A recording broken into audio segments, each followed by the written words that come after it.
ক্যালিফোর্নিয়ার দাবানলের নিয়ন্ত্রণে পানির সমস্যার বিষয়টির স্বাধীন তদন্ত চেয়েছেন সেখানকার গভর্নর। এদিকে দাবানল আক্রান্ত প্যাসিফিক প্যালিসেড ও ইটন এলাকায় রাত্রিকালীন কারফিউ দেওয়া হয়েছে। আগুনের কারণে এখনো পর্যন্ত 11 জনের মৃত্যুর খবর নিশ্চিত করেছে কর্তৃপক্ষ। লস অ্যাঞ্জেলেসে পুলিশ প্রধান ম্যাকডনেল এক সংবাদ সম্মেলনে বলেছেন, শুধু অগ্নি নির্বাপন ও নিরাপত্তা সংক্রান্ত বিষয়গুলোকেই অনুমতি দেওয়া হবে। এছাড়া যেসব অধিবাসীরা ক্ষতিগ্রস্ত এলাকা ছেড়ে গেছেন, বিপজ্জনক পরিস্থিতির কারণে এখনই তাদের না ফেরার অনুরোধ করেছেন তিনি।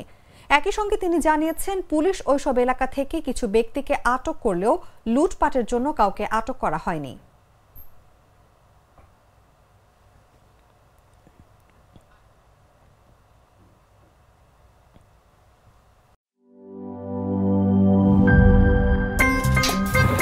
আমার একটা স্মার্ট সিদ্ধান্তে 25% গ্যাসের খরচ কমেছে। ভাবছেন কিভাবে? সাধারণ গ্যাস স্টোভ বদলে আমি এনেছি আরএফএল গ্যাস স্টোভ। এর সাইন্টিফিক নজল ও ব্রাস বার্নার ক্যাপ সমানভাবে তাপ ছড়িয়ে রান্না করে দ্রুত। তাই গ্যাসও বাঁচায় 25%, টাকাও বাঁচে 25%। আরএফএল গ্যাস স্টোভ, নিরাপদ ও গ্যাস সাশ্রয়ী।